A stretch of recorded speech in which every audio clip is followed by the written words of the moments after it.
Nagdadamit pala ako, guys.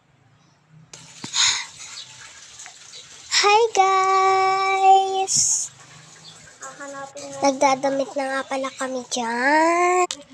Hi, guys! So, papasok na nga kami niyan. So, ang hirap nga pala maging student, nakakapagod. Kasi, pag nagsusulat ka, sasakit pa yung kamay mo, di ba? So, guys, nakakapagod din kasi magpupuyat ka para lang sa assignments. And, nakalimutan ko na. And, matutulog ka ng late, tapos magigising ka ng maaga, tapos naantok ka, tapos papasok ka ng school, late ka na, right? Like, what the? So guys, huwag kayong tatamad-tamad mag-school kasi pag hindi nyo pinagbuti ang pag-aaral, it means di mo na makukuha yung gusto mong work or pangarap, yeah. And yun lang. Gusto ko lang ipaalala, yeah. So guys, happy din naman ako na nag-i-school ako kasi nagkikita kami ng friends ko,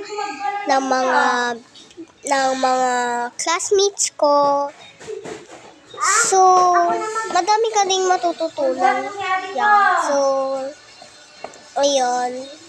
Nag-enjoy din ako kasi ang mas masaya ay nadadala ko ang ading ko.